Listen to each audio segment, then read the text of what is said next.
November winds howled across the Cornish coast like the voices of drowned sailors, driving sheets of rain against the ancient stones of Beacon Point Lighthouse. The year was 1889, and on this tempestuous night, the great lamp cast its amber beam through swirling fog, a beacon of hope for any soul brave enough to challenge the merciless sea. Inside the lighthouse's circular chamber, Thomas Blackwood wound the clockwork mechanism that kept the light burning, his weathered hands steady despite the storm's fury.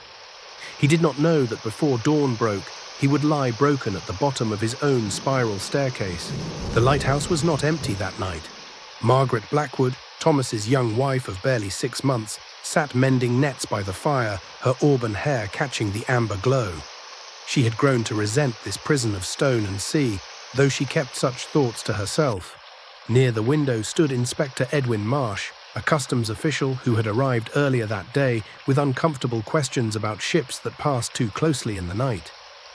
Jonathan Blackwood paced near the door, Thomas's estranged brother, whose surprise visit had brought old grievances bubbling to the surface like wreckage after a storm.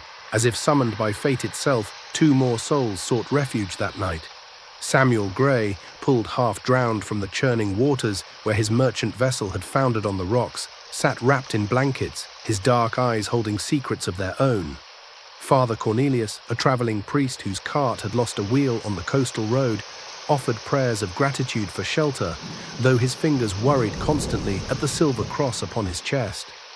5 strangers and 1 keeper, bound together by storm and circumstance. By morning's light, only 5 would remain breathing. Near midnight, as the storm reached its crescendo, a terrible cry echoed through the lighthouse's stone chamber. The great spiral staircase that wound up to the lamp room had claimed its victim. Thomas Blackwood lay crumpled at its base, his neck twisted at an impossible angle, rain from an open window above pooling around his still form. The lighthouse beam flickered once, twice, then steadied. But for how long? Someone would need to tend the light, or the rocks would claim more lives before dawn. Inspector Marsh knelt beside the body, his trained eye already searching for answers in the shadows. The storm had washed out the narrow causeway that connected the lighthouse to the mainland. Until the tide receded and the tempest passed, the 5 survivors were as trapped as prisoners in a tower. Inspector Marsh took charge with the authority of his position, declaring that nothing must be disturbed until he could examine every detail. Margaret wept quietly in the corner, whether from grief or relief, none could say. Jonathan stared at his brother's body with an expression unreadable as the fog outside. "We must keep the light burning," Father Cornelius reminded them solemnly. "Ships depend upon it, storm or no storm." As Inspector Marsh searched Thomas's quarters, he discovered a hidden ledger tucked behind loose stones. The pages revealed a truth that cast new shadows on the keeper's death. Thomas had been accepting payments to dim the light at specific times, allowing smugglers' boats to pass undetected through the treacherous waters. The dates in the ledger matched recent shipwrecks perfectly. "Your husband was no innocent keeper of lights," Marsh told Margaret coldly. "He was a keeper of darker secrets."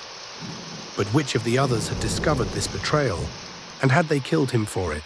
As Samuel Gray climbed the spiral staircase to tend the great lens, a cry of alarm echoed from above. The lighthouse beam had been deliberately extinguished, its flames snuffed by unseen hands. In the darkness that followed, ships' horns wailed desperately from the fog-shrouded waters. "Someone is trying to wreck more ships," Gray shouted as he frantically relit the mechanism. Who among them would risk innocent lives for their own dark purpose? The answer lay hidden in the shadows between truth and deception, between those who would save lives and those who would sacrifice them. Jonathan's bitter laughter cut through the storm's howl like a blade. "You want to know who had reason to kill Thomas?" he snarled at the inspector. "That smuggling money should have been split between us. This lighthouse was our grandfather's, left to both brothers equally. But Thomas kept it all, the property, the position, the profits from his illegal dealings." His hands shook with rage as he spoke. "I came here tonight to confront him, to demand my share." Perhaps he fell because he finally faced the consequences of his greed. But Inspector Marsh noticed something others missed. Jonathan's boots were dry, though he claimed to have struggled with Thomas on the rain-soaked stairs. Margaret's composure finally cracked like ice beneath a hammer's blow. "You think I loved him?" she cried, her voice rising above the wind's lament. "I was sold to him like cargo, traded by my father to pay his debts. Thomas promised me a life of comfort, but this lighthouse became my prison. Every night I watched those ships and wondered what freedom looked like beyond the horizon."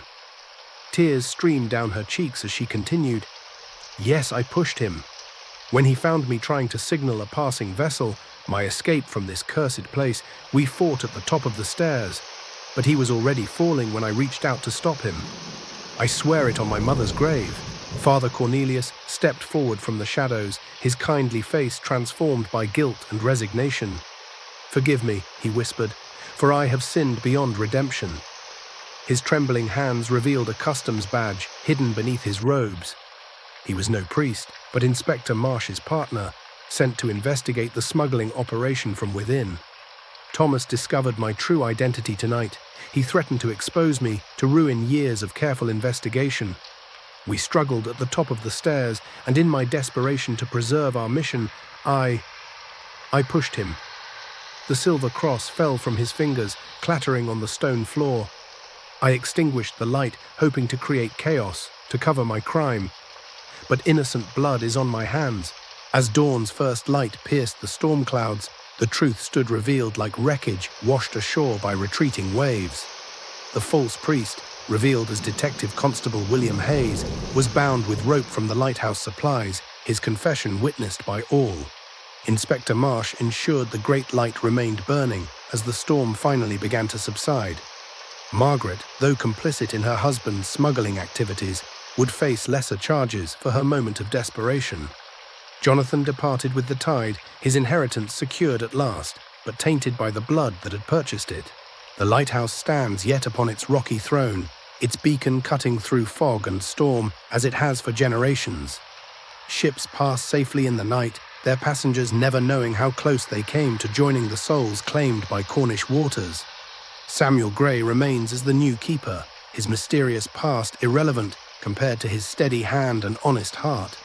On nights when the wind howls and rain lashes the windows, locals say you can still hear echoes of that terrible November, the sound of footsteps on the spiral stairs and the whispered prayers of a false priest seeking forgiveness that may never come. Some lights guide ships to safety, others reveal the darkness hidden in men's hearts.